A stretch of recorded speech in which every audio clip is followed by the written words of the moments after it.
what theater's going to teach you is number one, how to be human. Right now, you guys are on so many screens and so many things, and you think you know how to speak to somebody, but you're talking at somebody.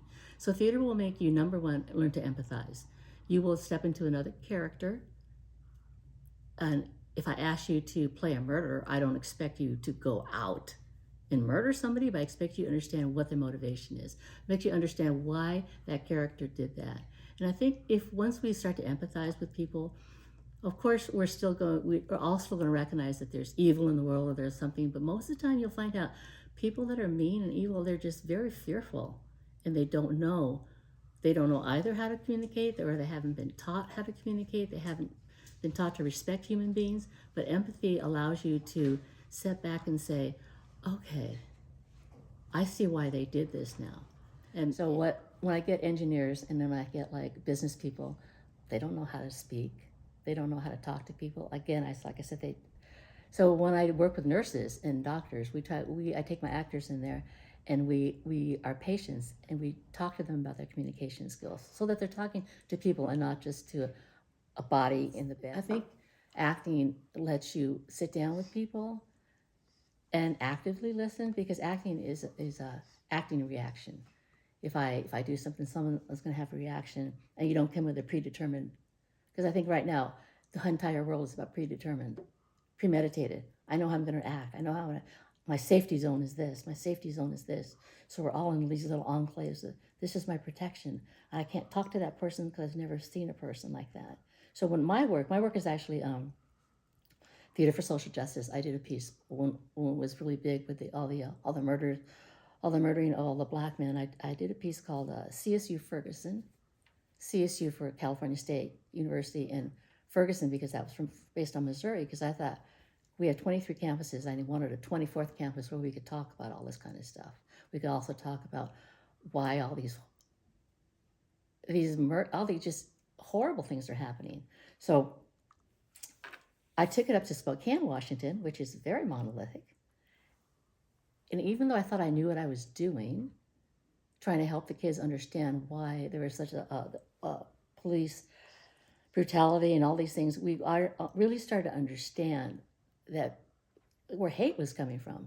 But my biggest lesson, it was this little 18-year-old white girl from Montana came up to me and she thanked me because she said, "This is the closest I've ever been to a black person or person of color."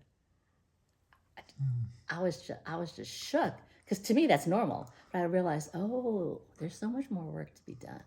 So I think empathy does that to you, because I'm hoping that 7 years ago, that now she looks at situations differently. She looks at the headlines differently, and she just, I don't know. I was telling your wife the other day, I said, you can't change the world, but you can change one person at a time. And that's kind of my thing. If I can make you have a perspective and see something differently, you don't have to like it, but just see that there is another perspective. Because you have to remember, like I teach dramatic activities for children class, and they come into the class thinking they're going to learn about puppets and masking, and they do. But what they learn, I said, this class is to find out what kind of teacher you're going to be. Are you a fun teacher? Are you do you realize that you're in a room with, the future of America? Because that just always sounds so weird. But it's that these little kids are forming, a really good basis of compassion. They could, if you teach them that, if you're compassionate with them, instead of being really, I think beginning teachers are, they're scared. Well, we're all scared. But beginning teachers are like, oh, they better listen to me. So I was the same way. I had freaking detailed plans down to the minute. You know how we used to do lesson plans by minute? I had to go, okay, I have to do it by blocks now. Because one important thing you as a teacher is teach the students where they are now and make sure that they're invested in what you're teaching them and seeing how that could help them. So a lot of them think, oh, we're just talking or we're just doing these things. But what they don't realize is they're learning these communication skills of active listening. And that if they are invested, if they know why they're doing something and they're not just filling in bubbles or just rote answering something, or take a one of the projects I do, we do fairy tales. We do not fairy tales. I'm sorry, folk tales from different countries, and so all the kids have to learn enough about that country, and they have to go beyond the stereotype. And they also have to learn, a respect for the country, and then they learn all these wonderful moral lessons. Very simple, very lessons like, I think if we all just read a folk tale once in a while and said, how do we explain our world? Just be kind.